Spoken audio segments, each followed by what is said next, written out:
Menopause weight gain is not a calorie problem. You've tried cutting the calories and you added more exercise. You're doing everything they told you to do, and yet the scale is still climbing, especially around your middle. You see, eating less and exercising more is completely the wrong strategy. And for women in midlife, it can actually backfire. Hey there, I'm Cam Allen. Welcome back to the Midlife Method. I've been in the fitness world for a really long time and postmenopause myself. And I know how maddening it feels to do everything quote unquote right and watch your body do the opposite. So, in this podcast, I'm going to show you what actually is driving that weight gain. Because once you see what's happening inside your body, this whole thing's going to finally make some sense. We're going to break down why those old diet rules do not apply anymore and what actually works right now when your hormones on the other side of menopause are running the show. A lot of it comes down to something I call sneaky stress. It's the kind of stress you don't even see. But before we get there, let's talk about the old rule book. Where did these rules even come from? Because I know we didn't choose them. We just kind of inherited them. We grew up in a fat-free culture. Raise your hand if you ever had snack wells. And we were taught that cardio was queen and that skinny is beautiful and that the size of your jeans determines your worth. And for some reason, 1,200 calories is a number you should live under. Where did these rules come from? In midlife, living by these outdated ideas is exactly what's keeping you stuck and so frustrated.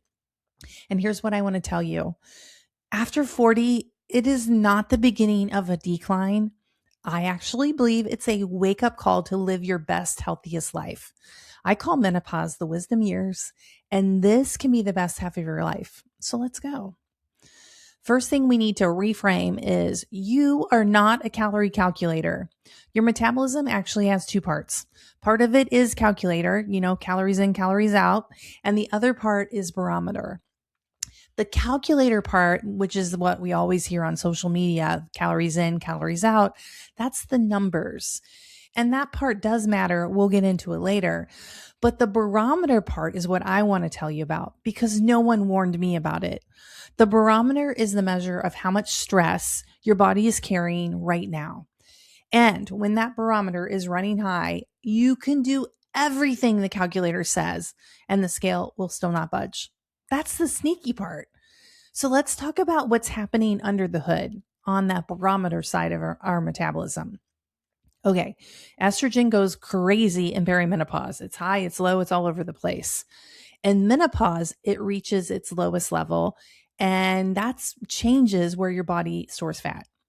It moves the fat off your hips and your thighs, and it moves it to your middle section.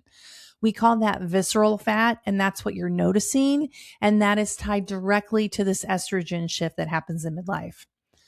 It's not about what you ate last week. It's your hormonal signal that your body is responding to the changes in your hormones. But here's the empowering part. Estrogen and progesterone are shifting whether you like it or not. You can't really steer those. But there are two hormones you absolutely can influence in midlife, and they are cortisol and insulin. Cortisol is your stress hormone, and it's also your get up and go hormone. And the right amount of cortisol is actually anti-inflammatory and gives you zest for life. But this trips up active women a lot because if you're still pushing hard on your workouts and you're under eating to force that scale to move down, that combination plus life, don't forget life, that combination really spikes your cortisol. And when your cortisol stays elevated, your body reads that as a threat and it holds on to fat, especially around your midsection. It's like a survival move. You're fighting your own biology and we're calling it discipline. We have to stop that. Insulin is the other lever that you can influence in midlife. As you go through menopause, your body handles carbohydrates differently. Now, please hear this. I love carbs and I eat them every day. I am not saying go keto. In fact, keto tends to backfire for most women in midlife. But here's the thing. The same foods and the same portions, they land differently now. And that's why cutting harder makes things often worse instead of better. Your brain loves carbohydrates and so does your energy. Like it gives you energy for going. the thing about midlife is we got to find the right balance of carbs for you because it changed. So cortisol and insulin, those are the two dials that are actually in your hands. Let's talk about the stress you can't see. We have to talk about this because many women simply do not see the stress in their life, or they'll say, I'm not really that stressed. But we live in a culture that put multitasking on the pedestal and we call it a badge of honor. I know I lived that through my 30s and 40s. And most of the work I do with women is helping them see that they deserve to be on their own to-do list. We build like a personalized intentions and actually get them there, like put them on the to-do list. Like hiring a coach is actually one of the first steps for most women. Like, oh, I deserve to feel good. I'm going to get some help. You can't lower your stress load if you refuse to admit how much you're actually carrying. You know what I mean? So we got to tear apart the belief that if I just eat a little less and I push a little harder, I'll finally get where I want to go. Your body has been telling you the truth for a while now. You've tried that. It's not working. That's why you're listening to this podcast. So let's break down 4 kinds of sneaky stress that will help with the cortisol and the insulin. Because your barometer is picking up stress from these 4 places. There's actually more, but we'll just do the 4 today. The first is glycemic. That's your blood sugar spiking and crashing all day. And like low fiber and skipping meals and fasting and keto and all this weird stuff, insulin resistance, stress eating, all of that is related to glycemic stress. The second kind of stress your body feels is circadian stress. That is the wake and sleep cycle. It could be jet lag. It could be night shifts. It could be social jet lag, like staying up later on the weekends, and caffeine late in the day. That's a trigger for some people. Like I know my cutoff is noon. Everyone's a little different when it comes to that. Your body loses its rhythm and your metabolism is tied to waking and sleeping. It is tied to sunlight. The third kind of stress your body's picking up on is inflammatory stress. That could be allergies. It could be an unhappy gut or like lingering infections. Could be a cardiovascular strain. They're all playing in the background and your body is perceiving them as pressure on the system. The fourth kind of stress is perceived stress. That's your thoughts, anxiety, load mood, your mental and emotional load, relationships, that feeling of not having control over your day. All of those thoughts are deeply connected to your metabolism. And I just want to say, sometimes these dance together. In the past, I wore a glucose monitor. And when I had a glucose monitor on, tracking my blood sugar, I had a dog named Maverick who barked at me and I was really irritated. I was working on my computer and I was frustrated. And believe it or not, his bark frustrating me caused my blood sugar to spike. So you can actually raise your blood sugar by your thoughts alone. That's how deeply connected our bodies are connected. Every one of those kinds of stress that I just named raises the reading on your barometer side of your metabolism. And your body can't tell the difference between a blood sugar crash and a hard week because stress is stress. And part of you knows that you're exhausted and you need to slow down, like there's too much going on in your life. And the other part of you might be scared that slowing down means you're giving up or you're letting yourself go or you just couldn't hack it or you're quitting. I've had all those thoughts. I know that's normal. I need you to know that both parts of you are actually on your side and they're trying to protect you. One is trying to protect your body and the other one is trying to protect your identity. The work is not to shove those parts down. It's actually to recognize that you have different parts of you that want different things and let them finally get on the same team. I love doing that kind of work. And I will tell you, I've learned this in my own body. When I went through my divorce in my 40s, I got really thin. Like I couldn't eat. I didn't want to eat. It was just one of those things. Stress was doing that. That was not health. I was way too skinny and not enough muscle. And now I'm on the other side of it. When I feel stress, guess what happens? I immediately feel puffy in my face and in my belly. Same body, but my body's reacting different. My barometer reading is different these days at age 57. So when I tell you that your middle is responding to your stress load, I'm not reading it off a chart. I've actually lived it. And here's the cycle that isn't helping. When a woman cuts her calories so low because that's what she was taught to do and that's how she was taught weight loss is, but especially when you undereat and you're not getting enough protein, your body's not going to burn fat. It's actually going to break down the muscle first because muscle isn't the most expensive thing for your body to keep around. And guess what? Muscle is your metabolic engine. The more muscle you have, the better your metabolism is going to be. So less muscle means a slower metabolism, and a slower metabolism makes gaining and losing even harder.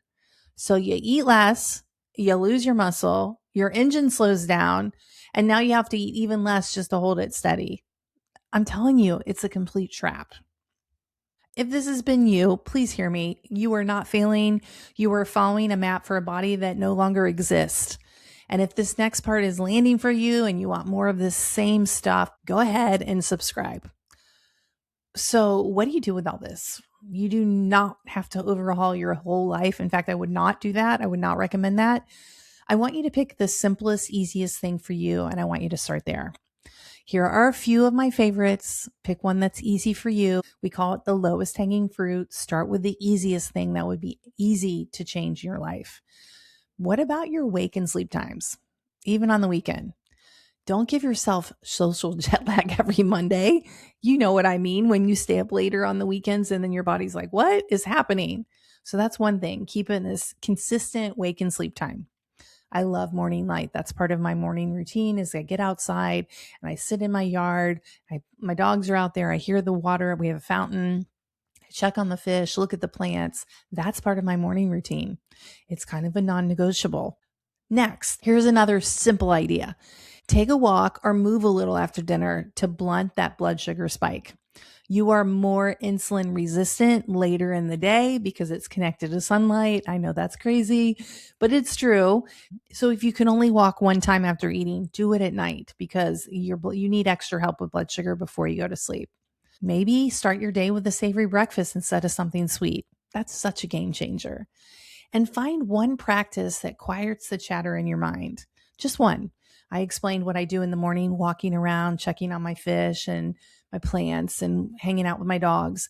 That's one thing I do to quiet my mind. And when I skip that, my whole day feels off. Now, I don't want you doing all four this week. I want you to do the one that feels easiest until it feels normal and then add another one on. Now, let's go back to the calculator part because it's finally going to get its turn. It is simpler than diet culture actually made it. The calculator is just the calories and the nutrients in the food that you eat, and it supports your life and your activity and your muscles. The food you eat is actually building your body, not shrinking it. It's actually supporting it. Changing that belief alone will change how you decide what to put on your plate. Protein is not a diet culture trend. Protein is how you protect and build your muscles that protects your metabolism. So every time you hit the protein for the day, you're investing in the body that you're building. And you may be like, well, I don't know how much protein to eat. Here's a really simple guideline. I like to aim for 1 gram of protein for my ideal body weight.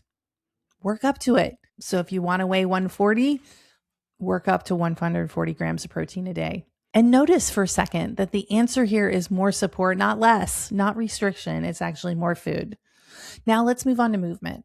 This is a lever that actually changes your body composition in midlife. It's not about burning a ton of calories in the moment. It's about building muscle so your body burns more energy just existing. And here's how I coach it. First of all, it's got to be fun. If you hate it, you're not going to do it. So find movement that you actually enjoy. For me, my movement is definitely hiking and taking walks. Second, you got to prioritize strength training. The guideline for menopause is like 60-ish minutes a week. Don't overthink it. Just check the box and lift weights for about an hour a week. And I don't mean an hour at a time. I mean an hour total. For me, I like to do minis. I do 10-minute mini workouts throughout the week. Third, sprinkle in a little bit of cardio. My favorite cardio is called HURT. It stands for high intensity repeat training. And I'll do another video about that coming up. And honestly, 20 to 40 minutes a week, that is plenty. And fourth, do not sleep on all the movement that doesn't count as exercise. We call it non-exercise activity thermogenesis. It's actually the biggest calorie mover of your metabolism.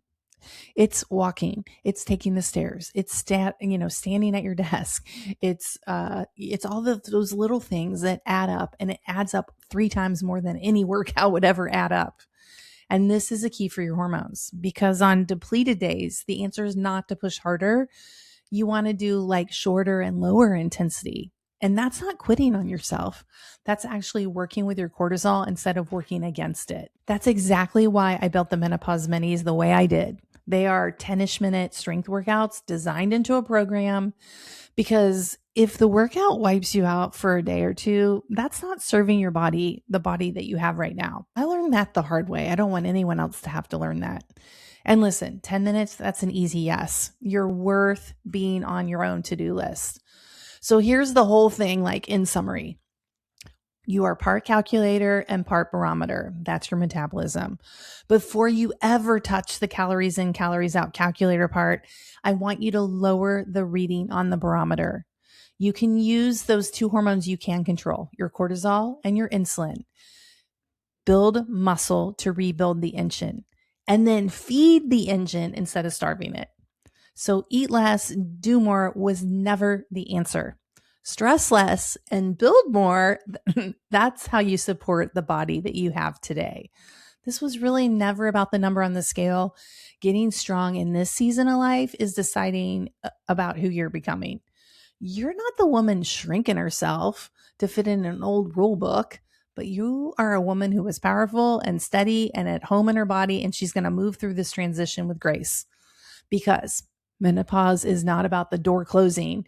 It's actually an invitation to get to know and love yourself more. Make this the best half of your life. If you want to feel what a hormone-friendly strength workout actually feels like and looks like, I have free 10-ish minute workout, the Menopause Minis, linked below. It is in my free app. Go try it. Feel the difference between a workout that respects your hormones and one that fights against it. And I want to hear from you. The 4 forms of sneaky stress, which one is running your barometer right now the most? Is it blood sugar, glycemic, like that roller coaster of spikes and crashes? Is it maybe circadian, like your sleep schedule? Maybe it's inflammatory, like you have gut stuff or allergy stuff going on. Or maybe it's perceived stress. It's those sneaky thoughts that pop in, your mental and emotional load. I read every single comment, so that tells me what to make next on this channel. If you heard something today and you could like feel a change and you're thinking, okay, it's not me, it's my hormones, then just go ahead and hit subscribe. This is just the beginning of all the things we talk about on this podcast, because your body's not broken. Your barometer is just running a little too high, and you can absolutely bring it down. Thanks for being here, and I'll see you in the next video.